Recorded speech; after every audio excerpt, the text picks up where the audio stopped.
Hello નમસ્કાર વિદ્યાર્થી મિત્રો. ધોરણ 10ની અંદર આપણે વિજ્ઞાનની પ્રયોગ વિશે ચર્ચા કરીએ તો આપણી પાસે પ્રયોગ 1 અને 2 છે.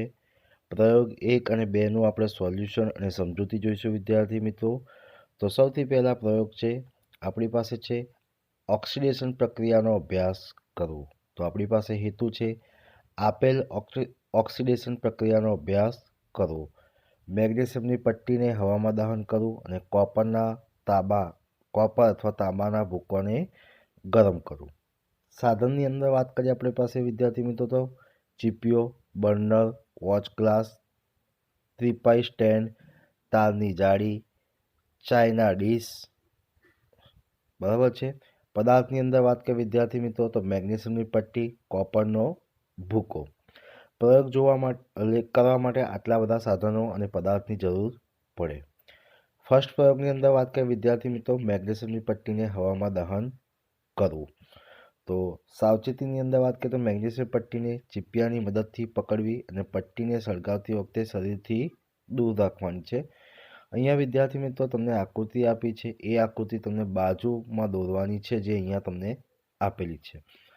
ત્યારબાદ વિદ્યાર્થી મિત્રો આપણે ચર્ચા કરીએ પ્રયોગ પદ્ધતિ. પ્રયોગ કેવી રીતે કરવાનું છે એની આપણે ચર્ચા કરીએ વિદ્યાર્થી મિત્રો. તો પ્રયોગ પદ્ધતિની અંદર લગભગ 3 થી 4 સેમી લાંબી મેગ્નેશિયમ પટ્ટી લઈને તેને કાચ પેપરથી ઘસી કાટ દૂર કરો. ત્યારબાદ પટ્ટીને ચીપિયા વડે પકડીને બર્નરની જ્યોતમાં ગરમ કરો. જ્યારે મેગ્નેશિયમ પટ્ટી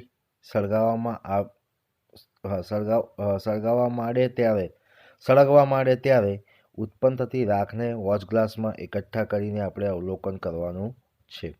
તો વિદ્યાર્થી મિત્રો શોર્ટમાં ચર્ચા કરીએ તો સૌથી પહેલાં આપણે શું કરવાનું છે, લગભગ 3 થી 4 સેમી લાંબી મેગ્નેશિયમ પટ્ટી લેવાની છે. એને બરાબરથી કાચ પેપર વડે ઘસી દેવાનું છે. બરાબર ચીપિયાની મદદથી એને પકડીને બર્નરની જ્યોતમાં ગરમ કરવાનું. જ્યારે મેગ્નેશિયમ પટ્ટી હવામાં સળગવા લાગે ત્યારે ઉત્પન્ન થતી રાખને વોચ ગ્લાસમાં મૂકી લેવાનું છે અને એ વોચ ગ્લાસમાં જે રાખ આવી છે એ રાખનું આપણે અવલોકન કરવાનું છે. આપણી પાસે રાસાયણિક સમીકરણ બને છે. મેગ્નેશિયમ બરાબર છે સોલિડ સ્વરૂપે હોય છે અને O2 એટલે કે ગેસ સ્વરૂપે. મેગ્નેશિયમ પ્લસ O2 ની સાથે પ્રક્રિયા કરીએ બરાબર ડેલ્ટા જેટલા તાપમાનના તફાવતે તો આપણને મળે છે મેગ્નેશિયમ ઓક્સાઇડ મળે છે. બરાબર છે. અવલોકનની અંદર આપણે વિદ્યાર્થી મિત્રો ચર્ચા કરીએ તો મેગ્નેશિયમ પટ્ટીને જગારામાંથી સફેદ રંગની જ્યોતથી સળગે છે. એટલે કે મેગ્નેશિયમ પટ્ટી જે છે એ જગારામાંથી સફેદ જ્યોતથી સળગે છે.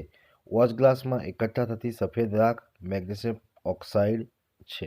એટલે જે એ વોચ ગ્લાસ જે છે એ શું છે, મેગ્નેશિયમ ઓક્સાઇડ છે. ત્યારબાદ આપણે વિદ્યાર્થી મિત્રો નિર્ણય લખીએ. તો નિર્ણયમાં શું છે, આમ અવલોકન કરતા જણાય છે કે મેગ્નેશિયમ પટ્ટીનું ઓક્સિજનની હાજરીમાં દહન થતાં મેગ્નેશિયમ ઓક્સાઇડ બને છે અને પદાર્થની ભૌતિક અવસ્થા બદલાય છે. તો વિદ્યાર્થી મિત્રો આ હતો પ્રયોગ નંબર 1. હવે આપણે વિદ્યાર્થી મિત્રો પ્રયોગ નંબર 2 જોઈએ. કોપર એટલે કે તાંબાના ભૂકાને ગરમ કરવો. તો આકૃતિ આપી છે વિદ્યાર્થી મિત્રો, તમે જોઈ શકો છો એ આકૃતિ આપણે બાજુમાં પણ દોરેલી છે અને આકૃતિ જેવી આપી છે એવી જ આપણે વિદ્યાર્થી મિત્રો સેમ દોરવાની છે.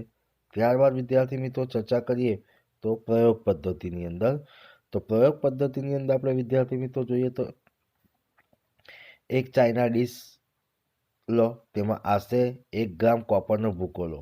આકૃતિમાં બતાવ્યા પ્રમાણે સાધનોની ગોઠવણી કરીને આ ભૂકાને બર્નરની જ્યોત પર ગરમ કરો અને અવલોકન નોંધો. ત્યારબાદ વિદ્યાર્થી મિત્રો આપણે વાત કરીએ સમીકરણની અંદર. તો કોપર સોલિડ સ્વરૂપે હોય છે, એને ઓક્સિજનની હાજરીમાં પ્રક્રિયા કરવાની. કોપરની અંદર ઓક્સિજન ઉમેરવાનું છે એટલે કે Cu+O2 બરાબર ડેલ્ટા જેટલા તાપમાને આપણે એને ગરમ કરવાનું છે તો આપણે કોપર ઓક્સાઇડ મળે છે. અવલોકનની અંદર વાત કરીએ વિદ્યાર્થી મિત્રો, કોપરને ભૂકાને ગરમ કરતા તેની સપાટી પર કાળા રંગના કોપર ઓક્સાઇડ બને છે. ત્યારબાદ આવે છે વિદ્યાર્થી મિત્રો નિર્ણય. નિર્ણયમાં શું છે, અવલોકન કરતા જણાય છે કે કોપરને ગરમ કરતા તેમાંથી કોપર ઓક્સાઇડ બને છે જે ઓક્સિડેશન પ્રક્રિયા છે. ત્યારબાદ વિદ્યાર્થી મિત્રો આપણી પાસે આવે છે જ્ઞાનની ચકાસણી. પ્રશ્નો 1 છે, નીચેના દરેક પ્રશ્નોને નીચે આપેલા વિકલ્પોમાંથી સાચો વિકલ્પ પસંદ કરીને લખો.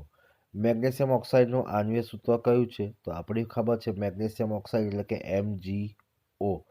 એટલે જવાબ છે આપણી પાસે બી. કોપર ઓક્સાઇડ કેવા રંગનો પદાર્થ છે? તો કોપર ઓક્સાઇડ એ કાળા રંગનો પદાર્થ છે, એટલે કે આપણી પાસે જે ઓપ્શન આવે છે એ ડી આવે છે. ત્રીજો પ્રશ્ન છે, મેગ્નેશિયમ પટ્ટીને હવામાં સળગાવતા કયા રંગની રાખ મળે છે? તો વિદ્યાર્થી મિત્રો, મેગ્નેશિયમ પટ્ટીને હવામાં સળગાવતા સફેદ રંગની રાખ મળે છે. ત્યારબાદ વિદ્યાર્થી મિત્રો પ્રશ્ન 2 છે, જે 1-2 શબ્દોમાં આપણે ઉત્તર લખવાના છે. તો પ્રશ્ન 2 ની અંદર આપણી પાસે વિદ્યાર્થી મિત્રો એવું કીધું છે કે કોપર ઓક્સાઇડમાંથી કોપર મેળવવાની પ્રક્રિયા એ કયા પ્રકારની પ્રક્રિયા છે? તો કે રિડક્શન પ્રક્રિયા છે.